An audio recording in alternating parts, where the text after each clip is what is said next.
Hi hello வணக்கம், welcome back to Tilak's Mani YouTube channel. இந்த பதிவில் நம்ம என்ன பார்க்க போகிறோம்னு பார்த்தீங்கன்னா, திருவாதிரை நோன்பு என்னைக்கு வருது, நாம் எவ்வாறு அந்நாளில் சிவபெருமானை வழிபாடு செய்யணும், சிவபெருமானை வழிபாடு செய்வதால் நமக்கு என்ன பலன் கிடைக்கும், தாலி கயிறு அன்றைய தினத்தில் எந்த நேரத்தில் மாற்றணும் சொல்லிட்டு இந்த பதிவில் இருக்குது. இந்த பதிவு ரொம்ப முக்கியமான பதிவு, அதனால கண்டிப்பாக ஸ்கிப் பண்ணாமல் எல்லாருமே கடைசி வரைக்கும் பாருங்க.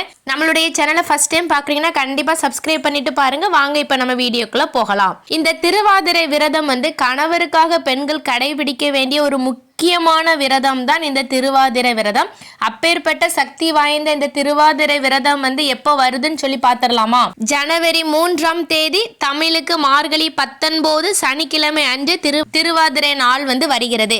சரி, இப்போ திருவாதிரை திதி ஆரம்பிக்க நேரம் பார்த்தீங்கன்னா ஜனவரி 2ஆம் தேதி இரவு 8 மணி 16 நிமிஷத்துக்கு ஸ்டார்ட் பண்ணி அடுத்த நாள், அதாவது ஜனவரி 3ஆம் தேதி மாலை 6 மணி 56 நிமிஷம் வரைக்கும் இந்த திருவாதிரை திதி இருக்கு. அதனால நமக்கு என்னைக்கு திருவாதிரை நாள் பார்த்தீங்கன்னா ஜனவரி 3ஆம் தேதி. இந்த நாளில் விரதம் இருந்து தாலி சரடு மாற்றி சிவபெருமானை வழிபாடு செய்வதன் மூலம் கணவனுக்கு நீண்ட ஆயுள் கிடைக்கும் என நம்பிக்கையாக சொல்லப்படுகிறது. இதை மாங்கல்ய நோன்பு என்றும் அழைக்கின்றனர். திருவாதிரை விரதம் என்பது தீர்க்க சுமங்கலி வரம் தரும் விரதமே ஆகும். இந்த திருவாதிரை நாளில் உளுந்து களி செய்து நெய்வேத்தியமாக படைக்கலாம். திருவாதிரை தினத்தில் எப்படி விரதம் இருக்கணும்னு சொல்லி பார்த்துடலாமா?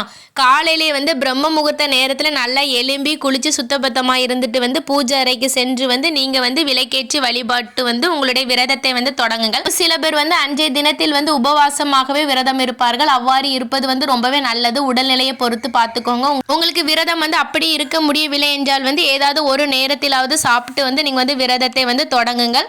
ஆனால் விரதம் அன்றைய தினத்தில் மாலை 6 மணிக்கு மேல சந்திர தரிசனம் பார்த்து விட்டு தான் விரதத்தை முடிக்க வேண்டும்.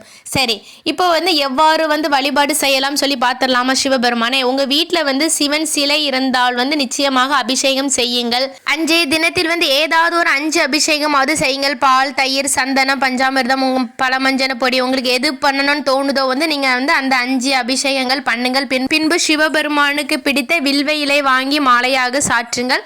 படம் இருப்பவர்கள் படத்தை நல்லா தொடச்சிட்டு சந்தன குங்குமம் வச்சுட்டு சிவபெருமானுக்கு வாசனை மிகுந்த பூக்கள் இல்லைன்னா வில்வ இலை மாலை வாங்கி கொண்டு சாற்றுங்கள். ரொம்பவே நல்லது. சிவபெருமானை வழிபாடு செய்யும் போது நிச்சயமாக சிவபெருமானுடைய மந்திரமான ஓம் நமச்சிவாய ஓம் நமச்சிவாய ஓம் நமச்சிவாயங்கிற மந்திரத்தை காலையில் 108 முறை சொல்லுங்க. அதே போல் மாலையில் 108 முறை சொல்லுங்க.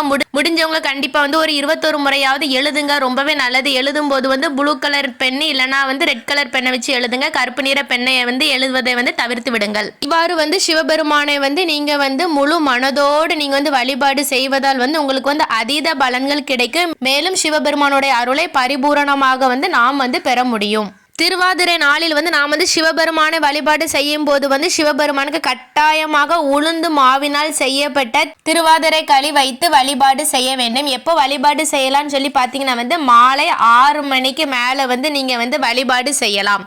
விரதம் இருந்து தாலி கயிறு மாற்றுவாங்க ஒரு சில பேர். அவங்க எப்போ தாலி கயிறு மாற்றலாம்னு சொல்லி பார்த்தீங்கன்னா பிரம்ம முகூர்த்த நேரத்தில் மாற்றுவது ரொம்பவே நல்லது.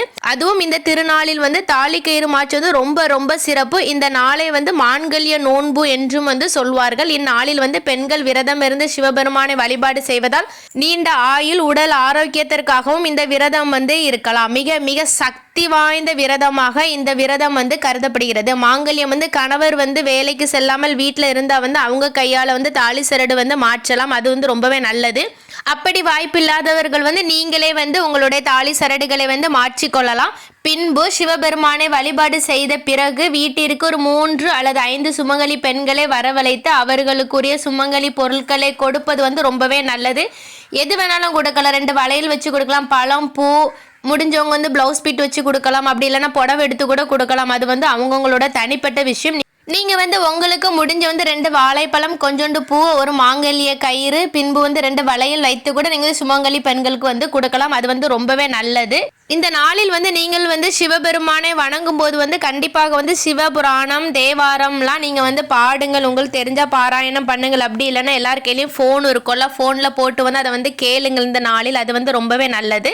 அடுத்து முக்கியமாக பார்த்தீங்கன்னா உங்கள் வீட்டிற்கு அருகில் சிவ ஆலயம் இருந்தால் நிச்சயமாக சென்று சிவபெருமானை தரிசனம் செய்து விட்டு வாருங்கள்.